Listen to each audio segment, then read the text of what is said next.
آج سے 30 سال پہلے لوگوں کے پاس ایک یا دو جوڑے لباس کے ہوا کرتے تھے. شادی کے اوپر لوگ کسی سے جوتے مانگ کے لے کے جایا کرتے تھے. یار تیرے جوتے اچھے ہیں، میں نے شادی پہ جانا ہے. امیر بھی ایسا کرتے تھے، غریب بھی ایسا کرتے تھے. میرا ایک دوست مذاق سے کہتا ہے پہلے جب کسی سے پوچھتے ہوتے تھے کیا حال ہے، وہ کہتا تھا شکر ہے. آج پوچھتے تو کہتا ہے شوگر ہے.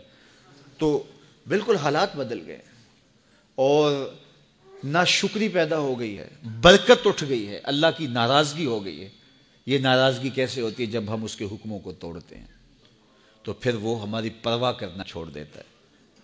پھر صحرا میں پڑے ہوئے خشک پتے کی طرح ہوائیں چاہے ادھر اڑائیں چاہے ادھر اڑائیں، اللہ کو کوئی غرض نہیں ہوتی. وہ جدھر مزید دھکے کھاتا پھرے، اور اگر کوئی اس کا ہو جائے پھر وہ اللہ کے ذمے ہوتا ہے. اللہ پھر اس کی حفاظت کرتا ہے. کوئی میلی آنکھ سے دیکھ کے جائے کہاں، کہ کسی میں ہمت کیسے ہو. حضرت سفینہ رضی اللہ تعالیٰ عنہ جنگل میں بھٹک گئے تو انسانی بھوک سونگ کے شیر جب حملہ آور ہونے کے لیے قریب آیا تو حضرت سفینہ رک گئے اور شیر کی آنکھوں میں آنکھیں ڈال کے کہا، اور جنگل کے بادشاہ جانتا نہیں میں کون ہوں؟ میں رسول اللہ کا نوکر ہوں. اللہ اکبر. صاحب مشکات لکھتے ہیں کہ اس شیر نے دم ہلانا شروع کر دیا. گویا زبان حال سے کہہ رہا تھا تو رسول اللہ کا نوکر ہے تو پھر میں تیرا نوکر ہوں. اللہ اکبر. تو ہم جب ان کے نہ رہے تو پھر زمانہ ہمارا نہ رہا. تو یہ نتیجہ ہے گناہوں کا. اللہ اکبر. تو ہم اپنے کاروبار کو جب صاف ستھرا رکھیں گے، پاکیزہ رکھیں گے تو طمانیت ملے گی، سکون ملے گا، قرار ملے گا.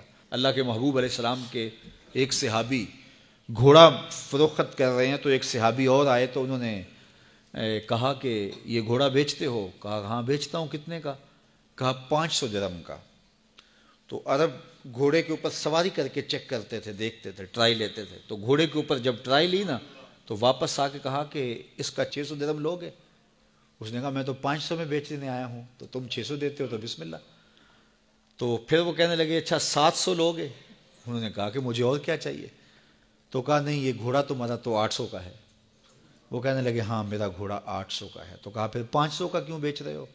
کہا میری مجبوری تھی، میں نے بیٹی کی شادی کرنی تھی اور میں مجبوری سے 800 کا گھوڑا 500 میں بیچا ہوں. انہوں نے کہا میرے صاحب، میرے بھائی، میں تو 800 میں لوں گا. جب ہے 800 کا ہے تو میں 500 کیوں لوں؟ انہوں نے کہا بسم اللہ. انہوں نے 800 روپے پیش کی اور گھوڑا لے لیا. تو کہا کہ میری تو مجبوری تھی کہ میں نے بیٹی کی شادی کرنی تھی اور میں اس لیے گھوڑا 300 سستا بیچ رہا تھا، اور تم نے 800 کا لیا جب تمہیں 500 کا مل رہا تھا. کہا میری بھی مجبوری تھی. کہا تمہاری کیا مجبوری تھی؟ کہا میرے رسول کا فرمان میری مجبوری تھی. کہا کیا رسول اللہ کا فرمان ہے؟ کہا ہمارے رسول نے ہمیں سودا خریدنے کا حکم دیا ہے، کسی کی مجبوری خریدنے کا حکم نہیں دیا. آج تو کہتے ہیں جناب یہ 5 کروڑ کی پراپرٹی ہے، وہ تو مجبور ہے بیچارہ اس لیے 3 کروڑ کی بیچ رہا ہے. ہم کہتے ہیں بس ہاتھوں ہاتھ اٹھا لیں. یار اگر کوئی بندہ اپنا گھر بیچ رہا ہے اس لیے کہ وہ مجبور ہے اور وہ 1 کروڑ روپے کا ہے تو ہم اس کو 50 کا کیوں خرید رہے ہیں؟ جب ہے 1 کروڑ کا، 1 کروڑ کا خریدے. اور جو ساری زندگی لوگوں کی مجبوریاں خریدتے ہیں، فلاں پراپرٹی فلاں کی مجبوری سے خریدی، فلاں پراپرٹی فلاں کی مجبوری سے خریدی. کچھ لوگ اس طاق میں رہتے ہیں کوئی مجبور ہو تو اس سے خریدیں. اللہ اکبر. پھر ایک وقت آتا ہے کہ یہ مجبور ہوتا ہے اور اس کی پراپرٹی کوڑیوں کے بل بک رہی ہوتی ہے. ہم نے اپنی آنکھوں سے ایسے مناظر دیکھے ہیں. تو کسی کی مجبوری نہ خریدیں، سودا خریدیں. طاق میں نہ رہیں کہ کوئی مجبور ہو تو سستا بیچے. جو اس کی قیمت ہے اس کی قیمت سے لیں، پھر دیکھنا کہ عرش کا رب اس کے اندر برکت کتنے ڈالتا ہے. شیخ سعدی فرماتے ہیں میں رود بار کے جنگل میں تھا تو ایک آدمی چیتے پہ سوار اور ہاتھ میں سانپ کا کوڑا پکڑا میرے پاس آ کے رکتا ہے. تو سانپ کا کوڑا ہاتھ میں اور چیتے پہ سوار، تو میں ڈر گیا. جب میں ڈر گیا تو وہ مسکرا پڑا. اس نے کہا سعدی ڈر گئے ہو؟ میں نے کہا بات ہی ڈرنے کی ہے. کہا تو خدا کا ہو جا، خدا کی خدائی تیری ہو جائے گی.